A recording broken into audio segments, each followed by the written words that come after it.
नमस्कार।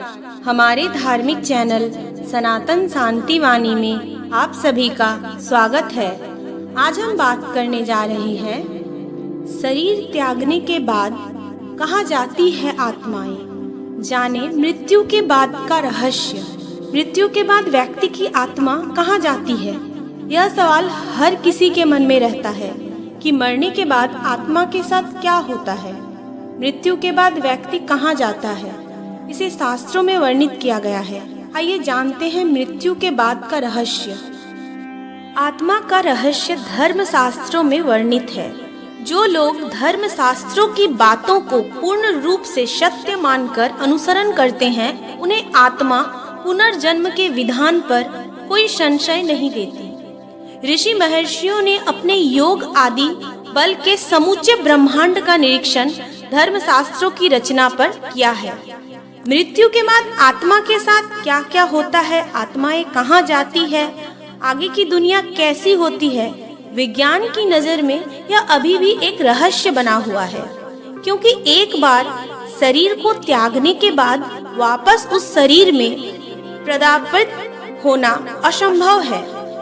इसलिए आत्मा के संबंध में एकमात्र प्रमाण धर्म शास्त्र है।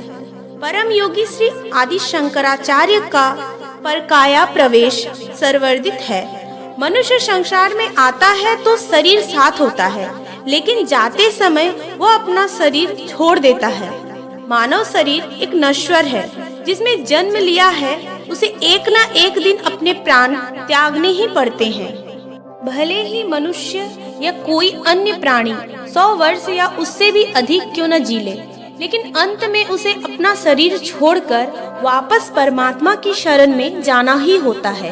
अक्सर लोग सोचते हैं मृत्यु के बाद आत्मा क्या करेगी, कहाँ जाएगी। जन्म मरण के चक्र में मनुष्य अनेक बार जन्म लेता है, लेकिन हम में से किसी को उस बारे में कुछ भी याद नहीं रहता। जन्म मृत्यु तो एक दूसरे के पूरक है, साथी हैं। संसार के सब ऐश्वर्य क्षण भंगुर है, विनाशशील है, शाश्वत नहीं। जैसे मनुष्य पुराने वस्त्रों को त्याग कर दूसरे नए वस्त्रों को ग्रहण करता है, वैसे ही जीवात्मा पुराने शरीर को त्याग कर दूसरे नए शरीर को प्राप्त होता है। जो आत्मा को समझ लेता है वह मृत्यु के रहस्य को जान जाता है। जन्म मृत्यु और पुनर्जन्म पुराने हो चुके कपड़े को उतार कर नए पहनने जैसा है। वर्तमान मानव अपने को कई तरह के भय से जकड़ा हुआ पाता है, जैसे असफलता का भय, असुरक्षा का भय। परंतु इन सभी से बढ़कर एक भय है जो मनुष्य को जीवन पर्यंत सताता है, वह है मृत्यु का भय। हर व्यक्ति जानता है कि जिसने भी जन्म लिया है उनकी मृत्यु सुनिश्चित है, परंतु अपने अंतिम क्षणों तक वह अथक सत्य को झुठलाता रहता है और उसे स्वीकार नहीं कर पाता। जीवन मृत्यु एक धीमी, लंबित एवं सतत प्रक्रिया है। मृत्यु में वही क्रिया तो पूर्ण होती है जिसका आरंभ जन्म से हुआ है, और सही भी यही है कि मृत्यु का आरंभ जन्म से ही होता है।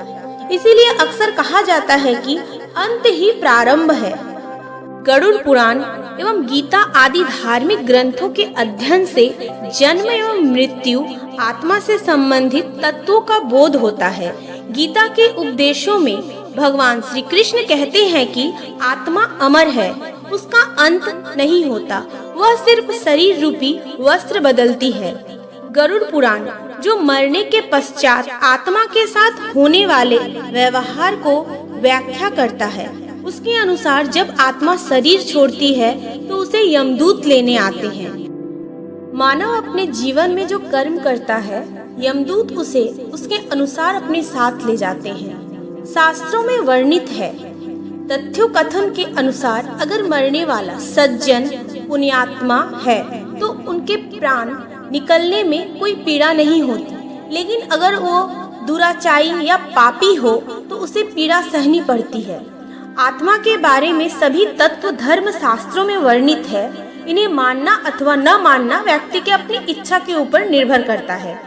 गरुड़ पुराण में बताया गया है कि मृत्यु के बाद आत्मा सूक्ष्म शरीर के साथ निकलती है और 16 दिन तक विभिन्न अवस्थाओं से गुजरती है। पहले 10 दिन आत्मा मृत शरीर और अपने घर परिवार के आसपास ही रहती है। उसे अपने घर और रिश्तेदारों प्रियजनों की याद बहुत आती है।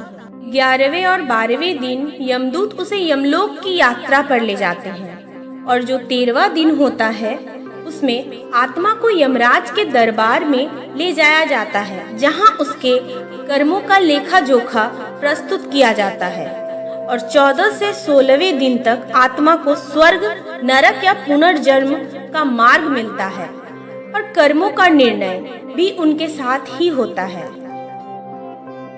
सत्कर्म, आत्मा स्वर्ग लोक में जाती है या अच्छे कुल में पुनर्जन्म लेती है, यह सत्कर्म से मिलता है। पाप कर्म, आत्मा नरक लोक में जाती है और वहां अपने पापों का दंड भोगना पड़ता है। मुक्ति मार्ग, यदि आत्मा ने जीवन में ईश्वर का भजन, धर्म और सदाचार किया है तो वह जन्म मरण के चक्र से मुक्त होकर मोक्ष प्राप्त होता है।